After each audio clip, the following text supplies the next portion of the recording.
Gaur Eureka Zientzia Museoan simulagailu gela berri bat aurkeztu dugu. Larunbatean bertan irekiko dugu jendaurrean, eta bertan 5 simulagailu dauzkagu. Horietako 2 lehen aldez aurretik ja bageneukan museoan, eta haiek arrakasta handia zutela ikusi, animatu gea berriak ekarri eta gela hau irekitzea. Nobedade bezala dauzkagunak 3 punta-puntako 3 simulagailu dira. Horietako bat formula kotxe bat gidatzeko lasterketak egiteko simulagailu bada. Alemaniako Nürburgring zirkuitoan barrena ibiliko ginateke, eta benetako piloto bat sentituko gea bertan. Beste bat, ikusgarria denaren berez, hegaldi simulagailu bada. Honetan 360 gradutako birak ematen ditu, bai kabinak, baita beste ardatz batek ere, beraz, gora eta bera ibiltzen zen batidora baten modun, baina hegaldi bat simulatzen du.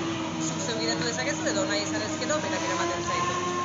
Eta azkenik beste bat, azken Errusiatik ekarri duguna, adin guztietako jendeantza da, aurrekoak igualko eskortxago atziazian, honetan 4 urtetik gorako edo nor sar liteke, eta untzi bada, Orion untzia, eta bertan 3 dimentsiotako bidaiak egin ditzazkegu, eta aurrekoak jarri, joystick bat hartu, eta batetik bestea mugitzen, musikak lertzen, arraitxoi argazkik ateatzen, edo zagatik ez, etxaiei tiro bat botatzen tartek ere bai.